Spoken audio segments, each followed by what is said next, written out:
Hey, what's up, everybody? Video 44 coming at you with another video. All right, so we have some information on Vanderbilt. From what I understand, he's stepping into the ramp it up stage of his return. They're starting to ramp it up some. So that's the most encouraging news I've heard in regards to Vanderbilt's name in about 2 months. Truthfully, it ain't been pretty.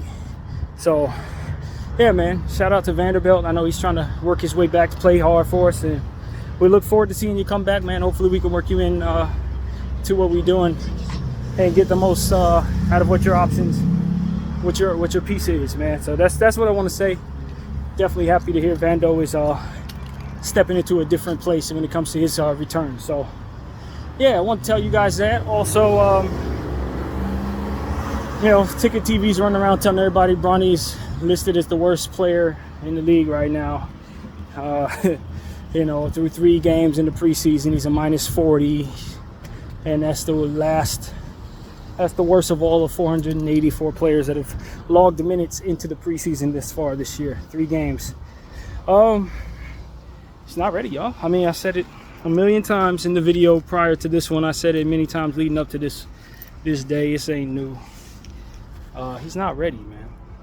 And this Quincy Olivari situation makes it worse. We talked a lot about that. I encourage everybody to check out the Laker Chat video that I made about an hour and a half ago, maybe a little more than that.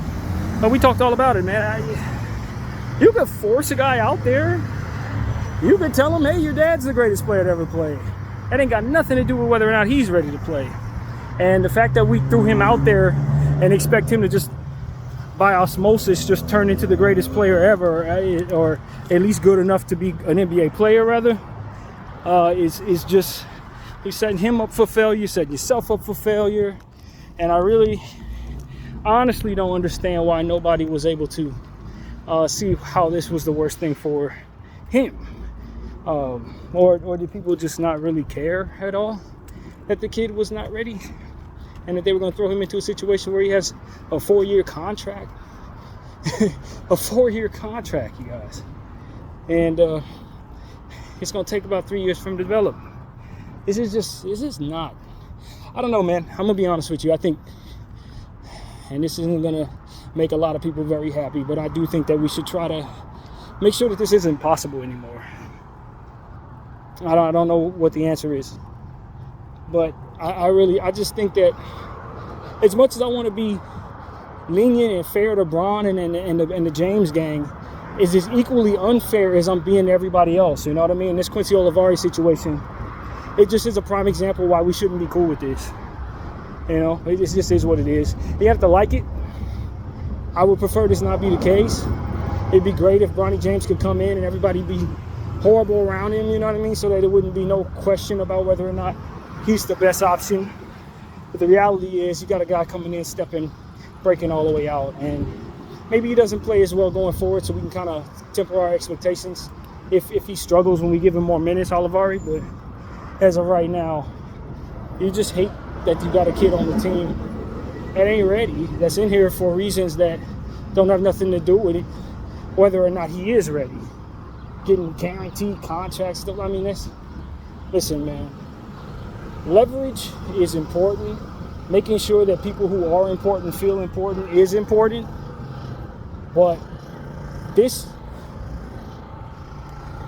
if I'm being honest with you, should be considered embarrassing.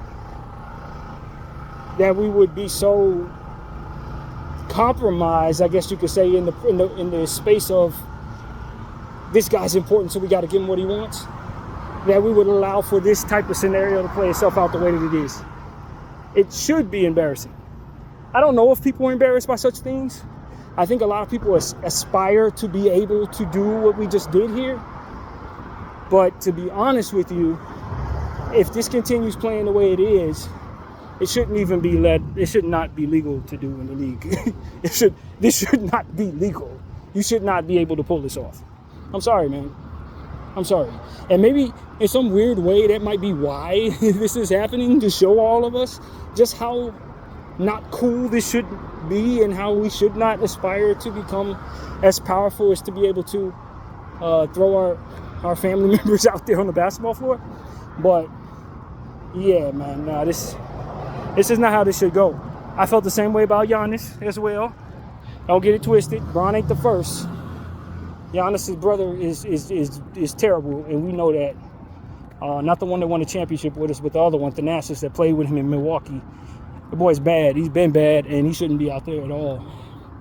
And if the NBA would put something in the language that you can't do this, it would preserve the integrity of each and every roster spot in the league. And that's really what it comes down to, man.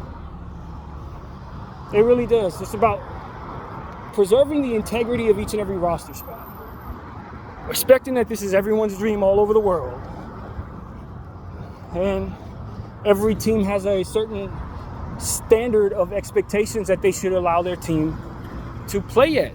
And if you're putting players on the team who are not able to play at that level, and you give them guaranteed contracts and go all out like we just did, you compromise the integrity of the product itself when they don't play to the level that they're paid to play. You give them minutes and they make the team worse or whatever it is. It makes for an embarrassing product. Like, that's what it really comes down to. The product becomes less enjoyable. And so, I don't know, man. The Lakers should not have gone all out like this. This is Jeannie Bussin and Rob Pelinka's fault. You can put Bron on the team, little Bronny on the team, but to give him a 4-year guaranteed contract is just over. You overkill that. You overkill. There's no way that should have been possible, man. There's no way that should have been considered a good decision. There's no way Bron should have the type of leverage that should allow for us to do just stupid stuff. Like, that's stupid, man. I'm honest. I'm just going to be honest. That's stupid stuff. If his son were a higher touted prospect, if he were like a first-round guy, then that's different. Because on his own merit, if his name were Bronny Smith, you would still want him on the team. You know what I'm saying? But in this situation, he's a 58th overall pick and you give him a 4-year deal. There's no way anybody else gets a 4-year deal. I mean, it's out in the open that you're doing this strictly because of his last name, and that just speaks to an entitlement that I don't think preserves the integrity of the product.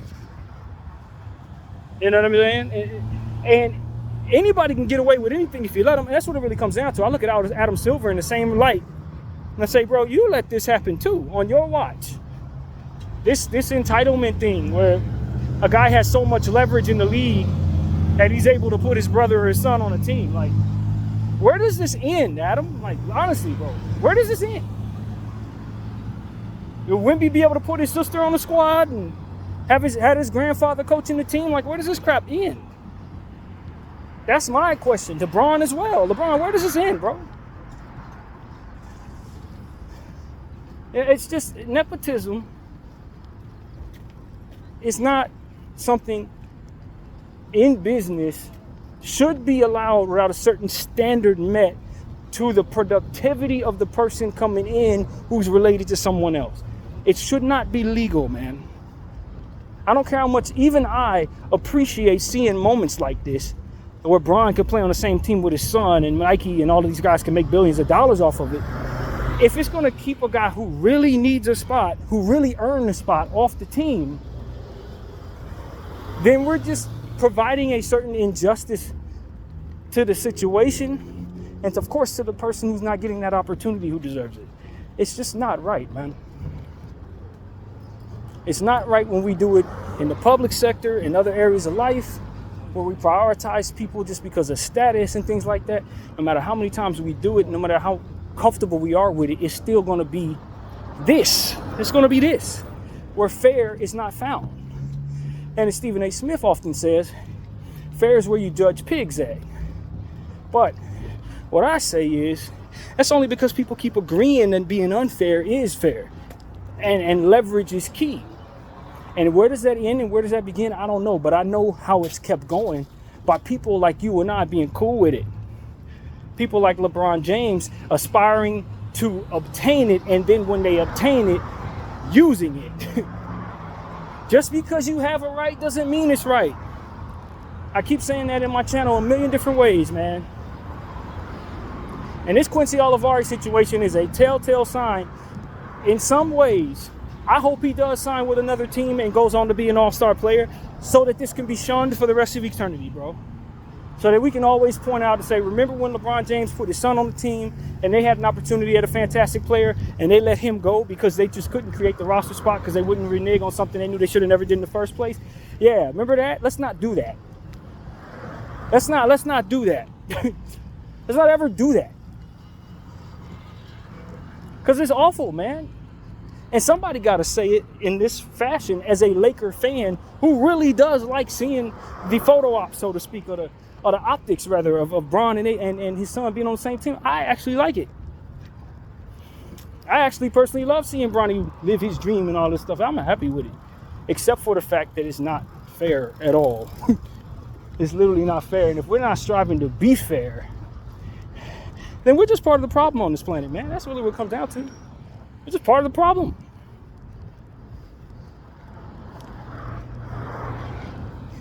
And why stop here? You know what I'm saying? Why stop at Bronny? Why can't AD's little boy play on the team? Doesn't he have a son? Maybe he has a daughter. Should she be a Laker correspondent or something like that? I mean, like, why in there? Why in there? I'm sure LeBron has a nephew that would love to play basketball. Can we put him on the team too? Let's just fill the whole team up with important people's children and watch them all play ball. And see how good the product is. I mean, I don't think there is a real end to this. It's just about how much power you have and how much someone's willing to adhere to it. How much flexibility you're willing to forego so that you can keep an important person feeling important. And regular people aspiring to do things that are unfair to other people. That's really all it is. It's a bad example, man. I'm telling you, it's a bad example. And when Wemby wants his little bro to play on the Spurs, and his little bro ain't really any good, you're going to see, well, LeBron did it. Giannis did it. Jokic want both his brothers to be on the Nuggets. You gonna let him on the team? They don't play ball. Who cares?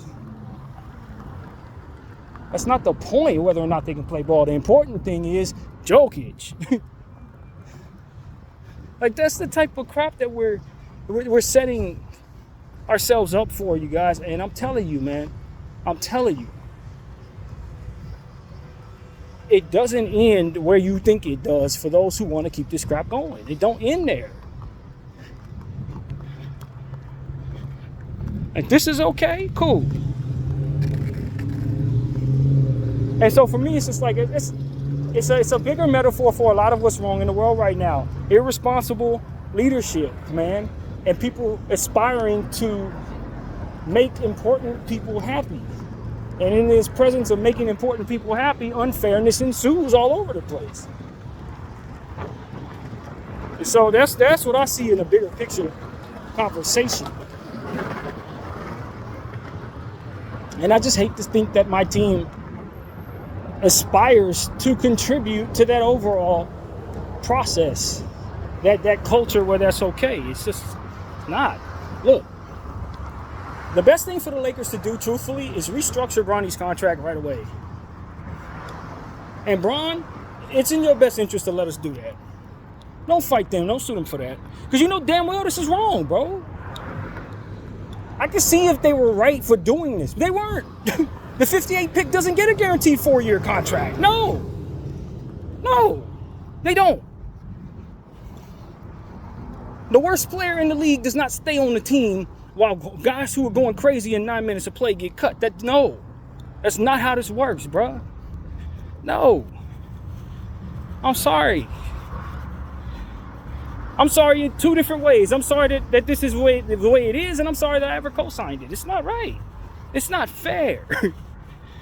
And fair isn't just something that we should brush aside for the sake of capitalistic importance. That guy's more important. Bring his son on. That guy's more important. Bring his daughter on. No, the people who set that precedent before us were bad people. They were wrong for doing it.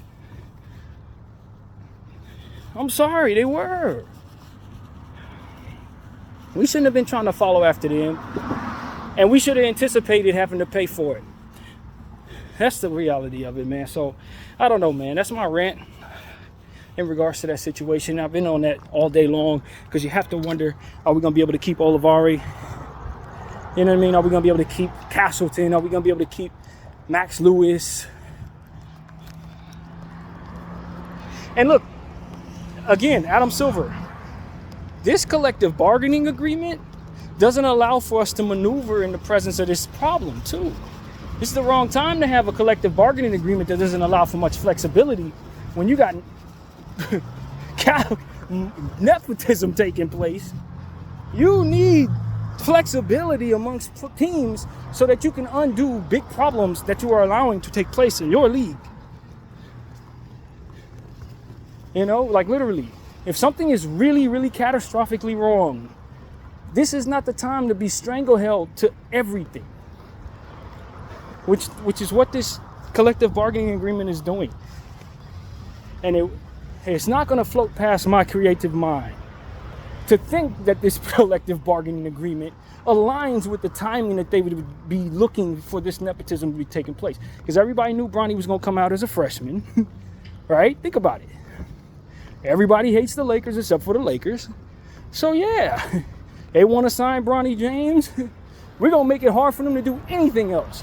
And this is the lesson that the NBA is trying to teach us. Now, I don't know if that's what this is, but I wouldn't put it past an intelligent set of people who didn't want this to happen to make it so that it's very difficult to move around with your roster spots when it's happening, knowing when it was about to happen. Ain't putting that past people.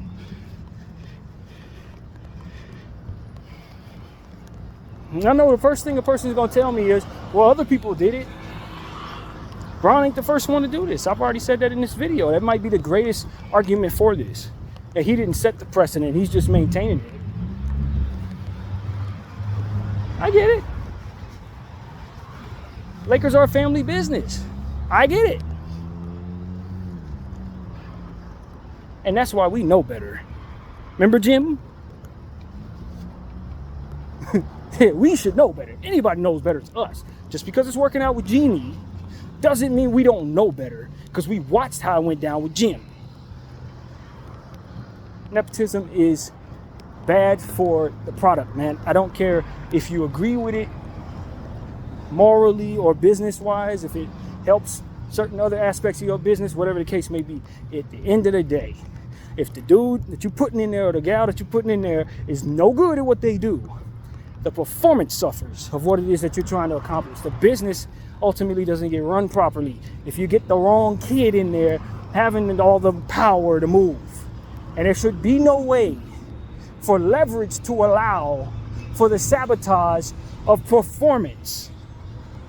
That should not be obtainable leverage. And that's what I want to say to everybody, everywhere, no matter what the conversation.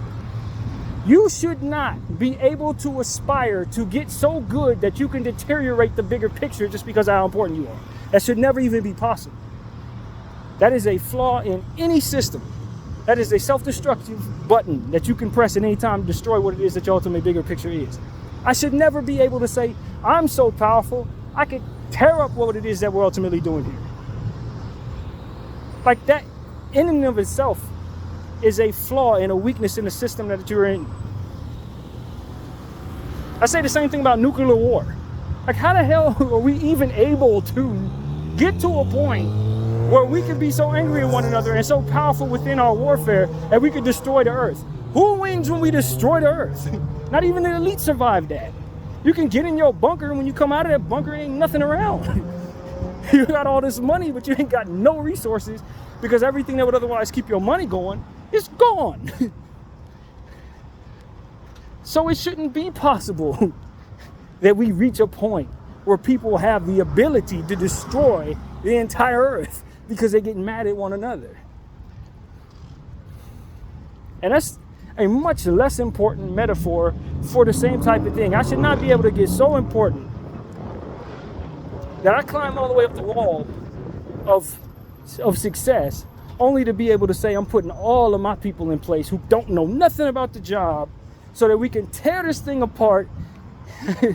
It's like, bro, you that important that you can choose when we destroy this thing and when we can't? and that we keep going in a positive way or not? No, nobody should be that important. Nobody bigger than the program.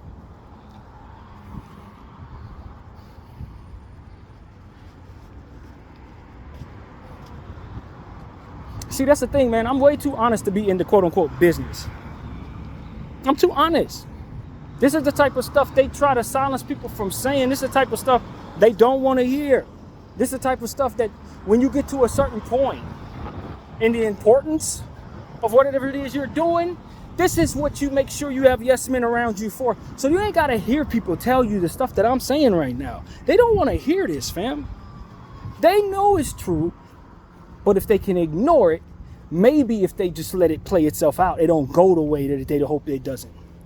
You know, maybe I'm wrong, because a lot of things can happen and maybe things go better than this is expected to go. You know what I'm saying? The wisdom don't come in. It's too important to listen to wisdom. They have the leverage to try something bad and see if it's going to be bad. That's what the power is about, right?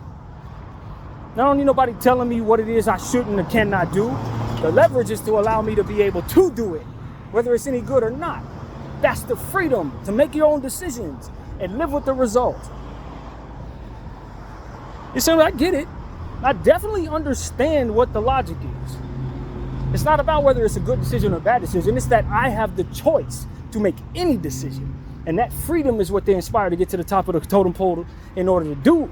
That's what the leverage is about. Don't matter if it's a mistake. It's that I choose.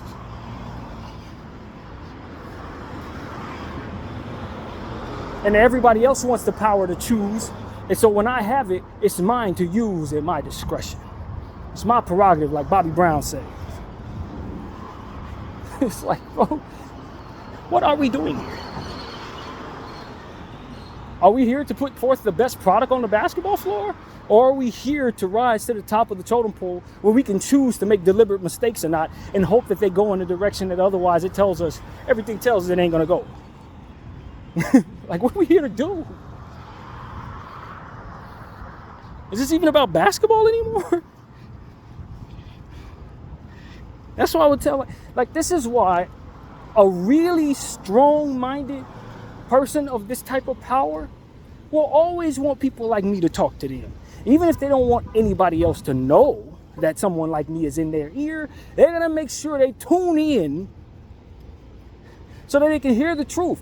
There's a big part of that leverage that says, you can tell me the truth, but don't show me up in front of others. That's why they want to silence a guy with a big voice from telling the truth. It don't mean that they don't want to hear the truth. They just don't want nobody to hear them listening to the truth and be inspired to take some of that leverage away from them while they try to delegate whether or not it makes sense to do something or not. I understand that too. That's why a lot of y'all with big voices get silenced when y'all tell the truth. It's because nobody's supposed to see the powerful chooser being humbled by the possibility of having his choice influenced by feeble wisdom, right? No. Take me to the side, put me in a room where nobody can see we talking, and then tell me the truth. That way, it looks like I was never swayed and it was always my choice and all this other bull crap that makes people feel strong about themselves. Listen, I'll tell you right now, man. I'll tell you right now. Power, real power, does not need at all to feel insecure about whether or not anyone's paying attention to how it's being used and what attention needs to be paid and all of these different things. If you got that power, fam, you have the right to forego it just as well as your right to use it. And if you're really strong, like if you're as strong as people want to be or want to look like they are, they don't never worry about the swaying of what other people think as it pertains to whether or not I'm listening to somebody hold me accountable. I don't want yes men around me. I want the results to continue to be good as I'm in control. That should be what you aspire for. Not to present some presence of strength in the presence of all those who are aspiring to be strong, but to be an example of what true, consistent, secure power actually looks like, which is allowing for wisdom to come in, allowing for balance to be strived for, even if it means sacrificing something, even if it means you got to give few back for the sake of the integrity of what you're doing while you're in charge, so you can have the best reputation as being the best leader. Too many people forego that so that they can appear strong instead of actually being strong. Now that's something I want to say, man. That's important for us to understand and raise our kids to understand this.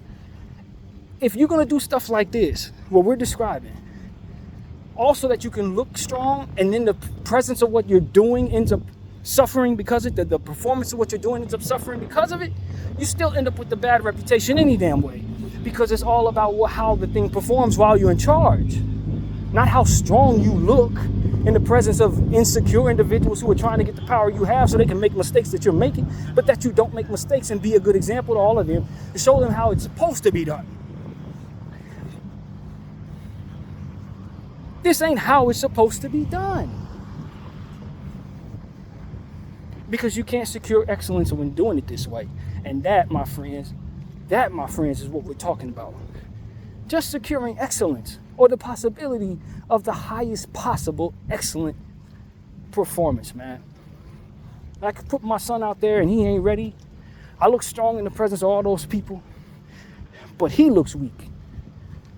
So I still end up looking like a fool.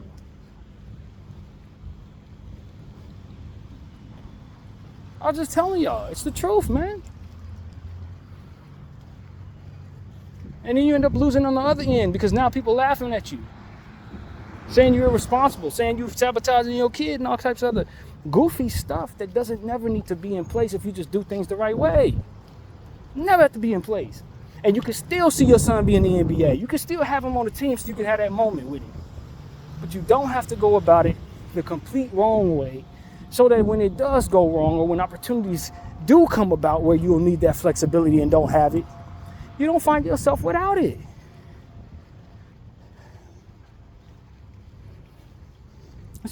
That's the difference between responsible leadership, in my opinion, and irresponsible leadership, man. That can be the difference there. Whether it's basketball or something else. Responsible leadership, y'all. I gotta be able to hear people tell me no, and be okay with the fact that it may be the better option to listen to those people, even if it's not necessarily looking the strongest to everybody. I want to hear no. Why? Because maybe you see something from your angle that I need to see in order not to mess up what it is I got going on, in order to not lose on the back end.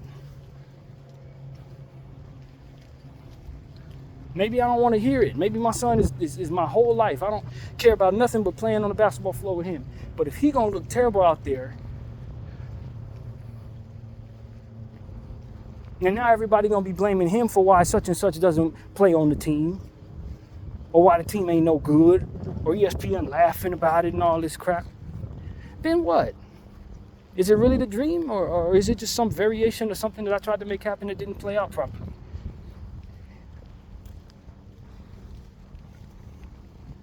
I don't know, man. I don't know. It's too early, maybe. Maybe that's the excuse we can all tell each other. It's just 3 preseason games. It's too early. Tell me where we at 3 years from now.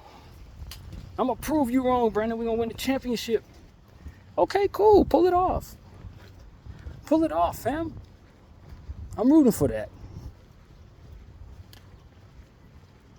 But that's not what the tea leaves show us when we do things this way. It don't say that. That's not what it says, fam.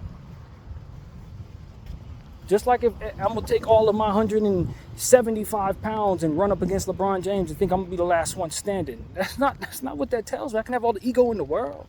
I can have the strongest spirit. I can do a bunch of sit-ups, crunches, and pull-ups and all types of stuff leading up to that moment. I'm still going to fall flat on my backside because I'm not big enough, fam. It ain't that deep. It ain't that deep.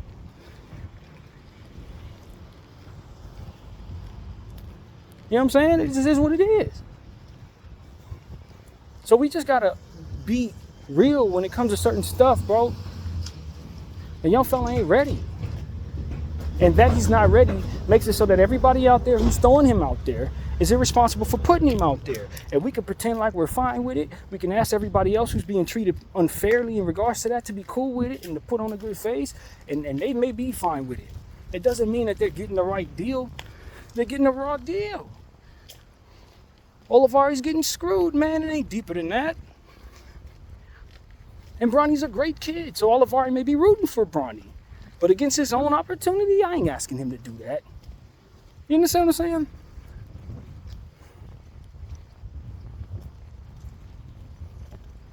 Castleton getting screwed, man. JHS, all those guys are getting screwed over, man. It just is what it is. They ain't gotta like it. I don't want to say it. It just is what it is. Every time we put Bronny on the floor, and he doesn't play up to a level that he's not expected to play up to in the first damn place, we're taking away opportunities for those guys to get the opportunities they need, to showcase what it is that they are ready for. Anytime you give a guy a 4-year deal who ain't ready, you're taking it away from a guy who really may be ready, who probably really needs that opportunity to take his family out of a circumstance or something, pay for something that needs to be paid for or whatever, man. Are you going to take care of those things on the back end to ensure that you're not taking those losses, or he's not taking those losses? No, you're not. You're too busy trying to make the privilege happy so that the integrity of privilege provides all these choices and the ability to make mistakes on purpose or whatever the hell you're aspiring for when y'all reach to the top of whatever y'all doing. That's not the right integrity y'all need to be upholding. If it's going to deteriorate performance and make those in charge look stupid. So that needed to be vented out. That needed to be said, man, I ain't sorry. I ain't going to be sorry, man. It just is what it is. This is what it is. I want people to know. BDL 44, I'm not aspiring to be in a position to make whatever decision. I'm not. I want to be in position to make good decisions and enact fairness upon what it is I control. Fairness. You understand what I'm saying? I don't need to take 5 and leave somebody else 2 when they worked for 5 and I only worked for 2. That's not privilege. That's wrongdoing. That's bad math. I don't aspire for that. I think that was always the wrong way to go. So if I ever find myself in position of power, that's the last thing I think is wise for me to uphold if I want to have the best name. Nah, ain't gonna work. Ain't gonna work. Spoiling my family members and stuff like that, you can get in there off of my merit. Come on up. You want to be a basketball player? Cool, I can get you there. Because nah, man. And then he out there suffering, looking terrible, not living up to the name. All different type of stuff, man. None of that is necessary. It should never even be possible. If people do things the right way, you never put people in those positions. You never put Bronny in a position to look like he can't play out there. Have an ESPN running his name through the mud. Nah, man.